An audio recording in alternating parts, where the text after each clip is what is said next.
Okay, thank you so much for that question. Yeah, you're very right. There are a lot of challenges, especially if you want to take up writing as a serious business and not just as a hobby. So, um, the funny part is, or should I say, you hit the nail on the head because every single thing you mentioned has always been things I have battled with in the past.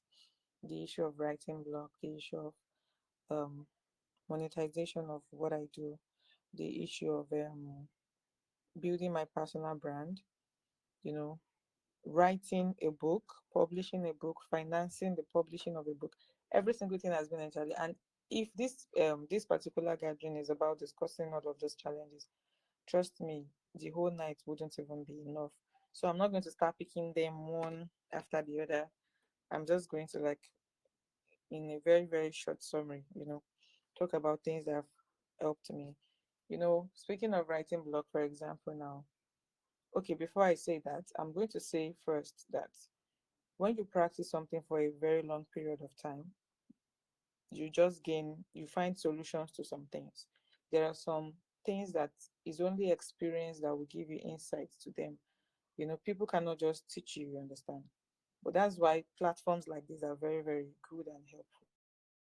For writing blogs, I've always been an advocate of, yeah, there's actually something called writing blogs until I worked as a freelancer. You know, I worked for a brand, and then it occurred to me that writing blog might just be something that didn't actually exist. Trust me, I'm not trying to downplay it. In the sense that when I have to produce a particular work at 6 a.m. the next day, trust me, I don't have I don't have anything like writer's block because I know that by 6 a.m. this man is coming to be on my neck for his work and I have to deliver. So I sit my ass down and I work and I deliver. Most times it's just perfectionism, you know, laziness and not knowing when or the right time for you to deliver as a writer that forms or translates into writer's block. Not that there is actually a concept itself that is writer's block. So that is one. You can say, I can say now that the answer to that particular problem for writers is just to write the damn thing at that moment. Don't edit, don't correct. Whatever it is you can write it at that moment and make it productive.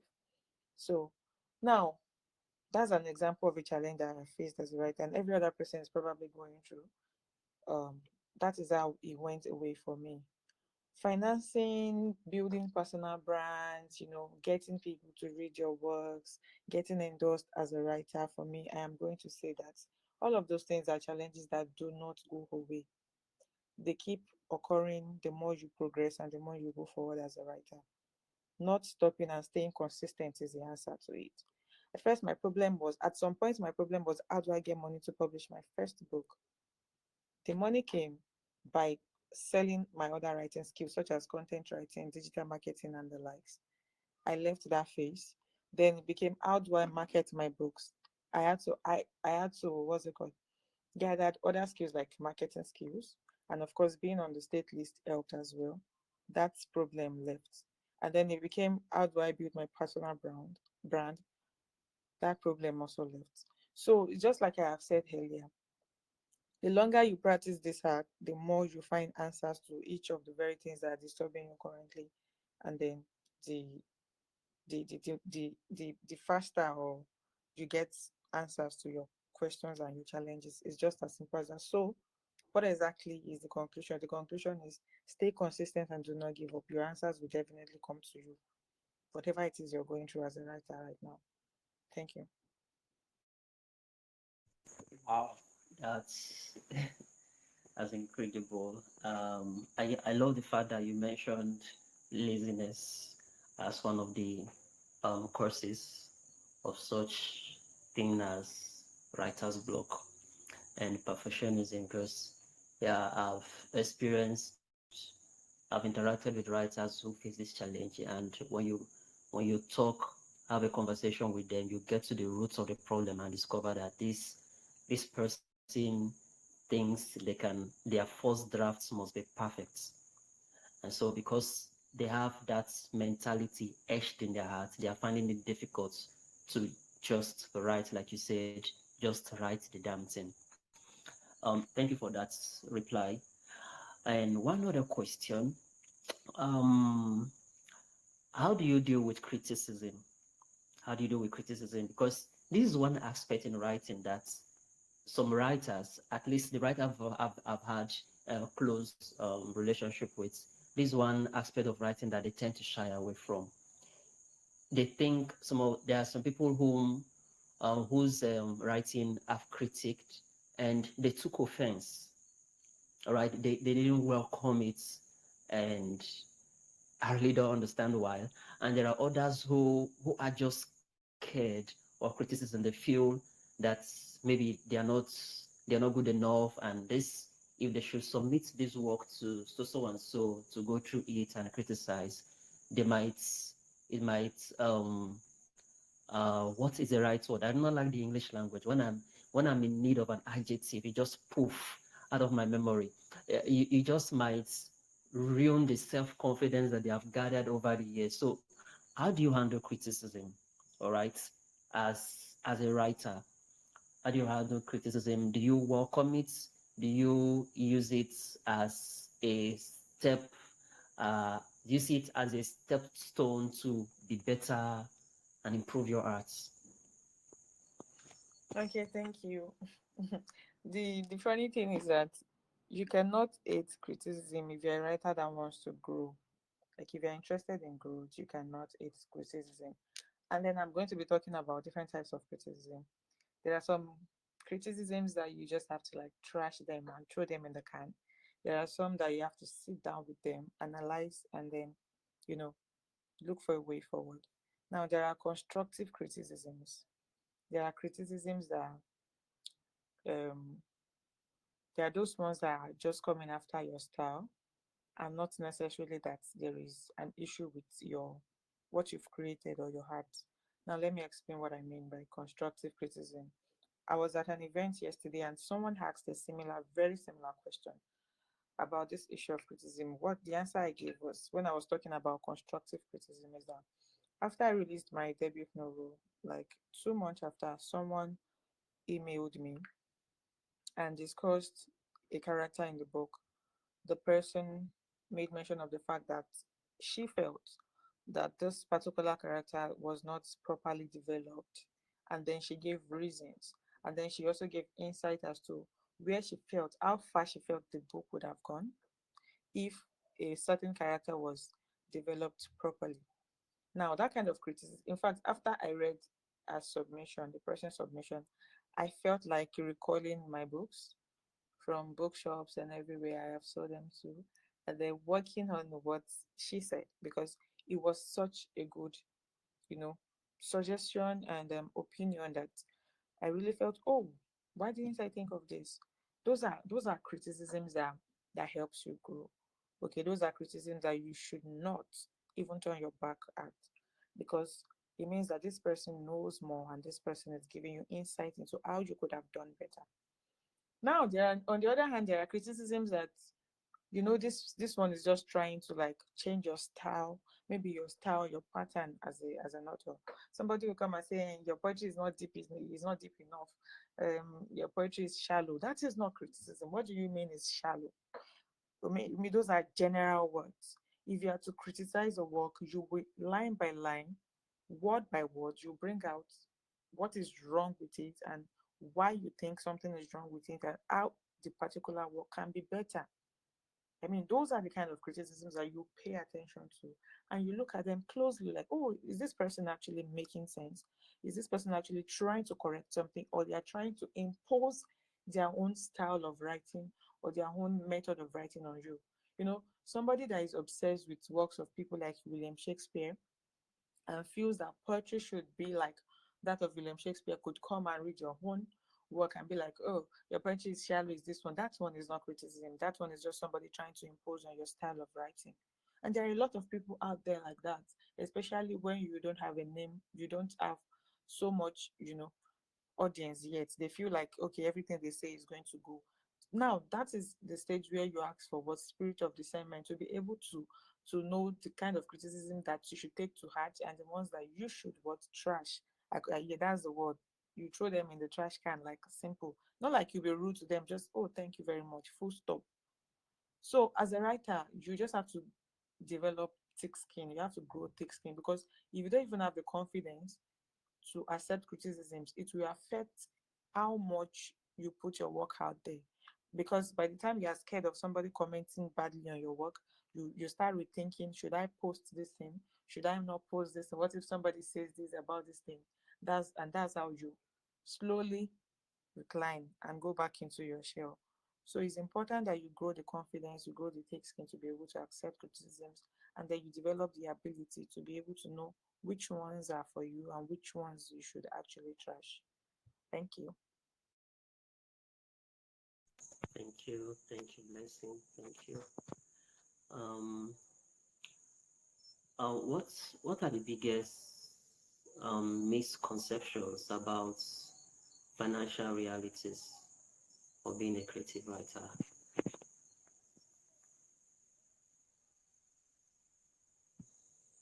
Can you break that question down? I want to be sure I actually understand. Okay, all right. There is I'm trying to remember one. Okay, how do I break this down now? All right, now there are some misconceptions that people have of writers. Now, this is not within the writing community. It is often purported by persons who are outside the writing community, writers community. They tend to believe that writers don't have money, or one cannot make money from writing. And there are some other misconceptions that people have about writing, especially in regards to finance. So, what are some of these biggest misconceptions, and how can a writer navigate through them? Um, Financial misconceptions about writers. Hmm. Are they actually misconceptions or they are true?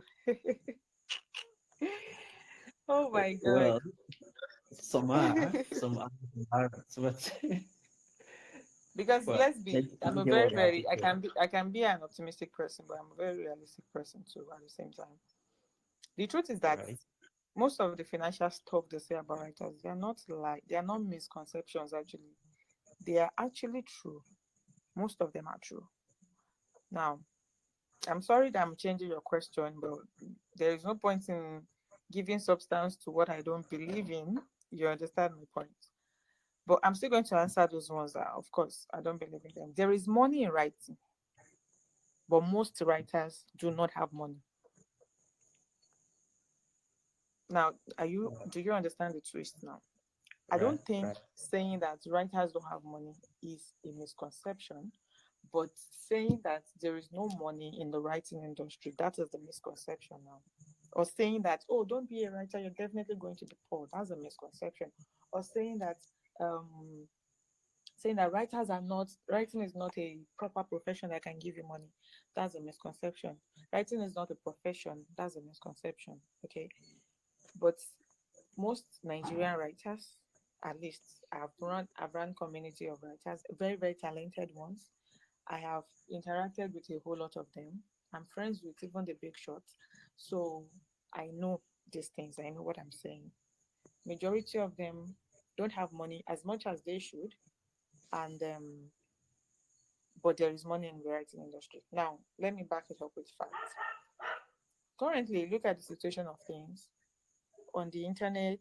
Businesses are trooping online. Content creation is on the rise. Let's even leave the traditional mode of writing, which is publishing books and just being an author. Now look at content writing, copywriting, and all other forms of writing. Writers are needed in every. In fact, movie producers, they need writers first.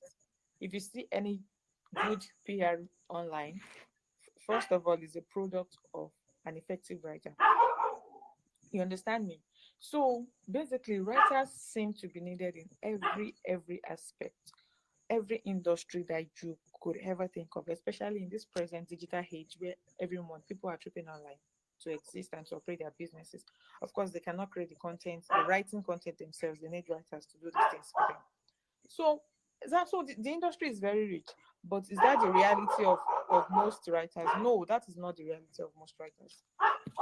And why is that the case? Because a lot of writers are they enjoy being passionate about the craft, and a lot of them are satisfied about just being passionate about the craft. They are not interested about on the aspect of the finances, writing for money, writing to make money. I mean, a while ago, though currently I've given up on coaching writers because writers don't listen. That's what I say when people ask me, "You don't coach writers," and I'm not interested. There's no point in coaching people that don't listen. Actually, when I published my first book, the first ever book I published, Raindrops, on it is written poetry book for junior secondary schools. And the goal I had for the book was to get it accredited on the state list. It basically meant that I wanted to sell books and make money from it. But if you tell any writer that is looking to make money that I'm sorry, I hope my dog is not disturbing you guys. Please, can you still hear me? Yeah, I can hear you. You're enjoying the dog Oh, nature. So you that's said? good. Let's consider this your background music. Proceed, okay? Yeah, I'm sorry about that, please. I think there's a visitor coming into the compound. So, as I was saying, but if you tell a writer that, okay, what is your goal? You want to make money from writing now? Okay, this is how we should go about this. How they will say, no, this is what I want to do. To make money from the craft, you need to look into the market. Now, that means you want to operate as a businessman. It's not just about your creativity anymore or the fact that you can write. It means that you need to go into the market and make research on what is going to make you money, and not just about what you're passionate about at this point. But a lot of, like I said earlier, a lot of writers are not interested in, you know, exploring that. They simply just want to, express and just be writers, and that's totally fine. That's acceptable. The moment you decide that I want to make money from writing, it's definitely going to change for you. It might be slow, but you will definitely make the money. So there's always a difference. You need to have the goal that, okay, oh, I want to start making money from writing. That is when it's going to work. But a lot of people are really not interested in that aspect of monetization, or maybe they are too lazy to pursue it, and that's why we don't really have a lot of writers making so much money from writing. So I don't think it's a total lie or a total misconception. It's just that it's not entirely true. So thank you. Okay. Okay. Yeah, that was a balanced response, and I love your honesty in regards that.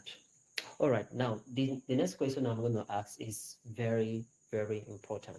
Very important. Because I've observed most there are writers who shy away from sharing their work for this reason. Now, the reason is this: plagiarism. The question is, how can creative balance sharing their work widely while protecting it from unauthorized use?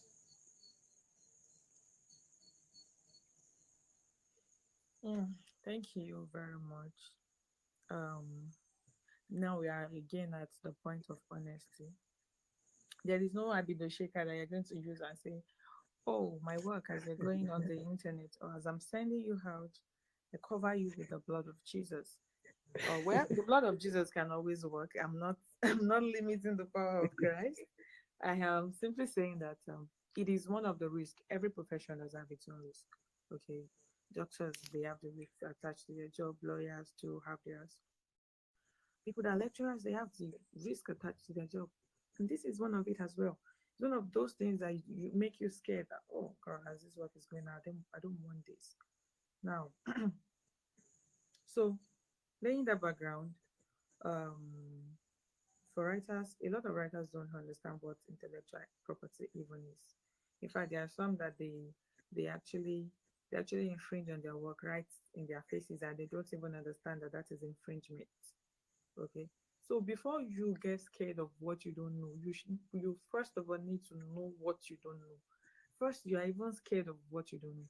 The only form of infringement that writers know is, I think, plagiarism The fact that someone takes your work and uses it without your permission. That's the basic knowledge everyone have about. What about other things? Other things like using your work without mentioning your name. Do you even know that as a writer, the only right you can sell is your economic right to your work? That is the right to assign your work and let others sell your work for others to make profit from it. You can't assign your right to be mentioned as the author of your work. I tell a lot of people that there's nothing like we agree that they will not mention my name. That is a crime. But a lot of people don't know that under copyright laws in Nigeria. I mean, even after selling your work off, they still need to give credit. They call it moral rights under Section 14 of the Copyright Act. It is your entitlement. But you don't know this, okay? You're only scared of, I don't want someone else to copy my work and use it. That's not the only thing. There are a lot of other rights that you have as a creative, but you guys do not know about. So, how exactly can you protect yourselves from things you don't even know? So, before sending out your work to a publisher, publishing company, an agent, a literary agent, magazines, what I advise writers mostly to do is you should have a non-disclosure agreement, which is NDA. Most people, you don't need a lawyer to draft one actually. Just like a one-page agreement that states that you, the discloser, that's the writer, you are sharing this particular work with this person on date, the party, at date, a certain manuscript titled from page number one to for the purpose of and the person that's the receiver is promising that they're not going to use, cut, extract, manipulate, mutilate your work without your permission, and both of you have it signed. That's like a shield, like you already have, sorry, like a sword that you already have in case of breach or infringement on the particular book that you've shared. They know that if I use this person's work without her permission or I do whatever it is to it, she does have something to prove a point.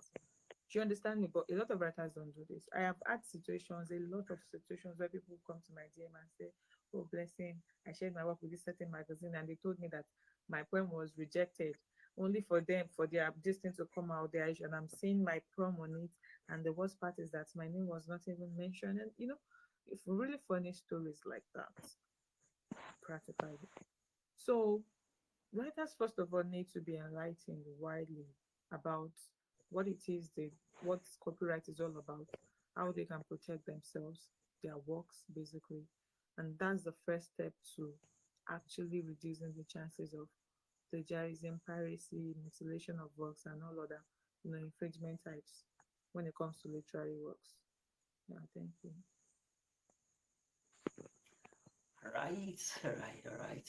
I hope our listeners are taking notes because these are really interesting replies from Blessing that you might need to apply in your daily writing activity.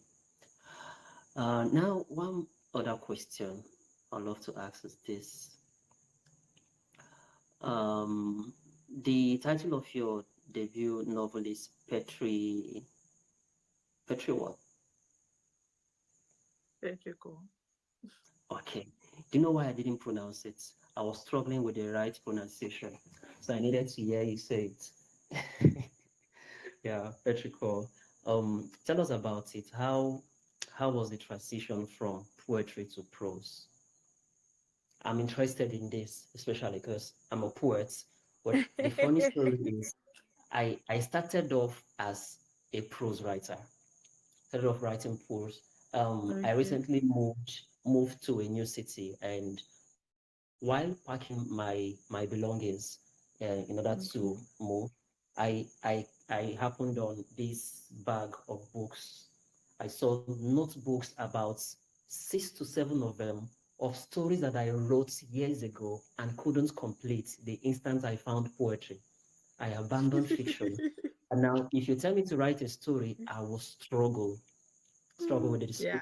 How were you able to transition from poetry to prose, and also tell us briefly about your book? Okay. I don't know. I think you will be the first person. This is the first time someone is asking me this question, and I feel like it's a very, very important question because when they It ask me to is. introduce myself as a writer, I even add organic in front, like I'm an organic poet, which means I am born and whatever to be a poet. So how did you come about over a 200 pages novel, close to 300? Trust me, I used to say it. I have told several people that this will be the first and the last novel I will write, and that's Yeah. I'm not even capping. That's the truth, because it was really hard. I was able to complete it because I don't give up on things. That's is not part of my nature to start something and not want to complete it. For every other poetry books I've written, I'm not sure I spent up to 2 weeks from start to finish. And that's not even about bragging. That's the actual truth. If I sit down to write a poem, I'm not, except I'm trying to be a perfectionist, I'm not going to spend an hour on it, no matter how long I want it to be, because it just flows. But this prose thing, it took me months to actually finish the work. And then another month of crazy editing. Like it was a whole lot. And I even took classes.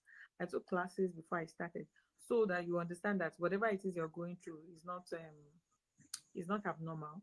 It's just really very hard to transition from being a poet to a storyteller or a prose writer, or whatever. So I have done this one that I've done. Glory be to God, hallelujah. I don't think I want to explore. I don't think I want to explore. I didn't enjoy, I really did not enjoy the process of writing it as much as I do with poetry, and that's the truth.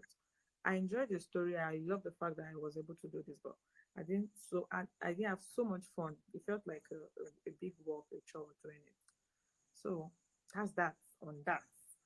Yeah, it was difficult. It wasn't easy. And if you want to do the same, you might have to go through the same process. Maybe take writing classes to help you stay a bit serious with it, and then give yourself deadline. Guy, you're finishing this between this time and this time, and this has to we have to do this.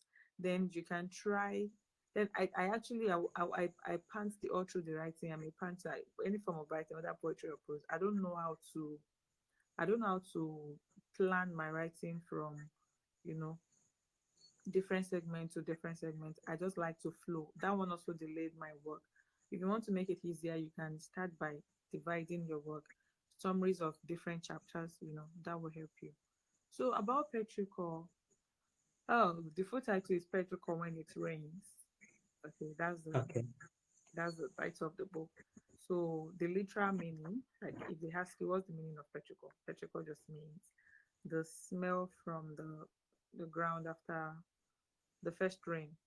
You know, when there's been a long period of dryness and then it suddenly rains, that smell that you get from the sand, that sandy smell, that's what petrichor means. So now you're wondering, how is that related to the book? That's a literal meaning. So metaphorically, it simply means that in the book there was a long period of dryness, okay, drought, chaos, and then there was rain probably at the end. So simply to mean petrichor, yeah, it actually rained. So yeah, it's a literary fiction, and I got the inspiration to write the book in 2020 after the NSAS period, and I simply just wanted to highlight. I wanted a very simple story, highlighting every different struggles that we face as Nigerians, especially young people in Nigeria. And it's so funny that how I wanted the book to be written is there was one particular man that everybody was mentioning during the NSAS period.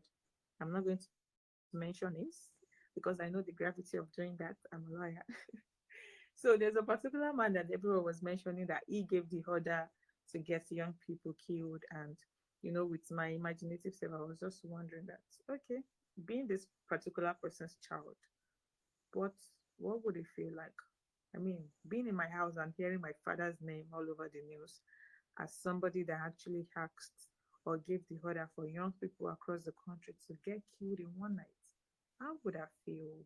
What would be that kind of feeling? I mean, growing up with that kind of man. And really, that thought actually inspired it. And if you read the book, I think I've given expo now. If you read the book immediately, you're going to get what I mean. So basically, it's just a story, a very, very normal story, a very, very normal story, but when you look inwards, you will see that each event, from school corruption, actually highlighting the corruptions in our society, from the activities of the triplets in the novel, because the major characters are they are actually triplets, three girls. We know that I'm talking about the three tribes in the country. That's the three major tribes. That's the Yoruba, Hausa, and Igbo. I mean, it's a very, very symbolic book that tells beyond, the words on paper for a day person. I would still say it's a poetic book in a sense. It's just that I wrote it as a prose. Yeah, so that's what Patrick was about. I don't want to take much of your time. Thank you. All right, all right. Obviously, it will be. I will be surprised if a poet writes a prose piece of work and there is no poeticity in it. Permit me to create one. And if you've given me ideas on how to go about reigniting my prose writing aspect of myself. And because honestly, I've been thinking of not thinking, I actually made that move already to get a ghostwriter to complete my stories, honestly. But I should get back to it. You Yeah, can I do can it. do You more. can do it. Right. Okay, we'll be running off soon. Just two more questions. I hope it will be two more questions. Now, have you ever had to deal with imposter syndrome? Have you ever had to deal with it? 'Cause recently, I was having a conversation with a close friend of mine who is a prose writer, and this is one issue she struggles with. She struggles with this issue of imposter syndrome, and I really have made attempts, tried my best to advise her on how to handle it. And I believe this is something some writers experience. It's beyond the writing community. All right, people experience this in every other aspects of their life. So, have you ever had such an experience, and how did you manage it? If you haven't, what advice would you give to a writer who is facing this challenge? Okay. Can you hear me? Yes, I can. Okay, thank you. So, from what I understand, imposter syndrome is a psychological condition. You know, it's just this state of continuous doubt in yourself. And sometimes you feel like, "Ah, did I even do this? Like, did you think you're actually worthy of this particular thing you did? You sometimes feel like you're a fraud. Like, no matter how much people praise you, you're like, no, no, no, no, no, no. In fact, when you're suffering from imposter syndrome, it's hard to accept compliments. Like, you just want to try and say, oh, so person is such an amazing, and in your mind you're like, which amazing? You that you open Okay. dictionary like 5 times before you completed that person. But it does not deny the fact, whether you open dictionary 200 times does not deny the fact that you actually wrote that particular work, and that makes you Mm, amazing. You see, one of the greatest ways it has always worked for me for fighting imposter syndrome. You asked first that have I battled it? I don't think there's anybody on earth that has never battled it, especially except if you don't want to be realistic with yourself. That has never battled imposter syndrome at one point or the other, whether in your relationship, in your work with God, in your career, or whichever way is going to come. So one of the very, very really strong ways that I battle this feeling is that I throw my results in its face. It's as simple as that. mm, I throw my result in it. When it comes, maybe I get an invite to some things, and I'm like, what exactly did these people? What is it that they're inviting me to? I beg, okay, I'm going to. I don't think I can do. The first thing I do to myself is, excuse me. I don't talk like I am myself. I talk like a third party to myself, and I'm like, girl, you did this. So period. You did this. You never thought you could, but you did. I mean, look at the numbers. Look at the figures. Look at this, look at that. So, what do you mean you're not capable of doing this? You don't give yourself room for self sabotage if you really want to move on, because that voice will always come. It's just always going to come. And you need to be ready with answers at every time. The best way is throw your results in its face at every time. There is There must be something that you never thought you would be successful at, and you did it. Let that be the answer. Once it comes, throw it back. Come on, in so year we did this. So why not? We can do this as well. When somebody gives you a sincere compliment that you know deep down that you're worthy of this, but that thought in your head is not going to let you throw your results back in its face. It does not matter whether what you achieved was in 1999. It was still you, and that's a fact that did it. And definitely you can always achieve it again. So is a psychological condition, is not a reality that stands itself in your face. It's all in your head. Okay, it's all in your head. Don't let it take space. Always have answer to it. Always have answers to give back to it. So that's how I personally deal with imposter syndrome when it comes. And that particular thing that I doubt the most, by the time I reply it, I make sure that I end up doing it. I make sure that I end up doing it. So it's all as simple as that. Okay.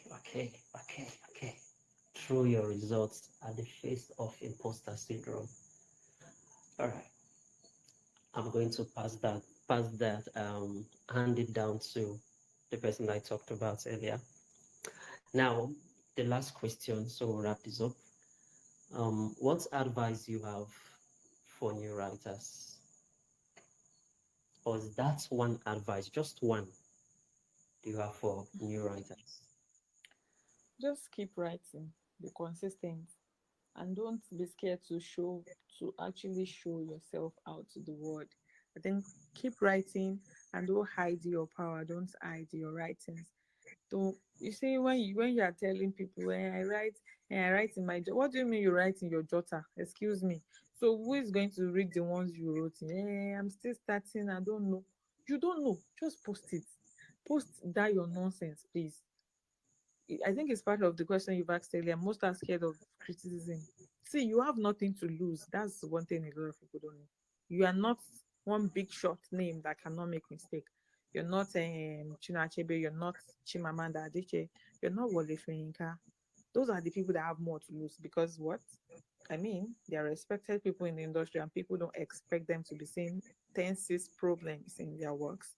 People don't expect to see punctuation problems. They believe them to be perfect, even though they are not. But yeah, that's one advantage you have because you're not above, nobody's looking at you as someone above mistakes. So go ahead and make use of that. Keep writing. Don't be scared to show your work. Post your writings. Opportunities will not knock the door, will not come to your house in Ikorodu or wherever you are living to come and present itself to you that, hello, baby girl, we are here. No, social media is a platform that you can leverage to, show yourself out there and, get opportunities for growth and all that. So that's all I have to say to upcoming writers. Ah, thank you, Blessing. This has been entertaining, and I appreciate your time, spending time with us. You're Now, welcome. I'd love to invite our listeners to ask questions. If anyone have a question, please you could unmute and ask a question. Hello, Ephraim. Hello, Morton. Who else is here? Promise. Do you have any question for Blessing?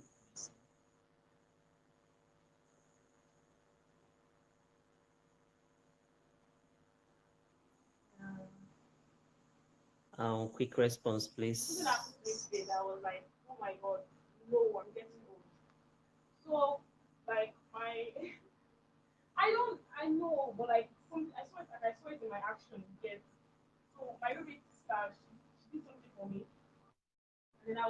Is it who is speaking, please?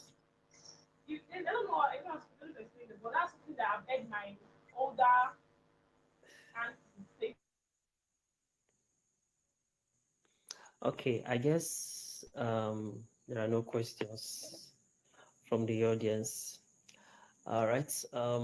Wrapping this up once again. Thank you, Blessing, for honoring our invitation to speak with us at the fellowship. And I would like you to leave I is a book in does it have a digital copy and also print? However, copies there is this. You could just leave links to your books in the chats, all right, so that those who are interested will get a copy. I would love to, and also links to your social media profile, so we could follow you and get to read what you post and learn more from you. You know, interact as a community of writers. Let me know if you got that. Thank you. Thank you so much. I only have my books in print actually. I don't have them Okay. on PDFs, and Petrichor is available in bookshops. You can use the link. You can order from Rovinite through their link, like the website link, www.rovinite.com. That's if you can't walk into their bookstores. So you can order from them. It's always available there. Yeah. Then for my social media, I'm going to send the link to the group. It's still my name. Once you search Blessing Kolajo, that's all you're gonna find. Everywhere, Blessing Kolajo everywhere. LinkedIn, Instagram, Twitter. Yeah. Thank you. All right. You're welcome. Okay, guys, we'll call it, should I say a day? I don't like cliches. Okay, let's call it a night. See you in the next edition of the fellowship. Good night, everyone.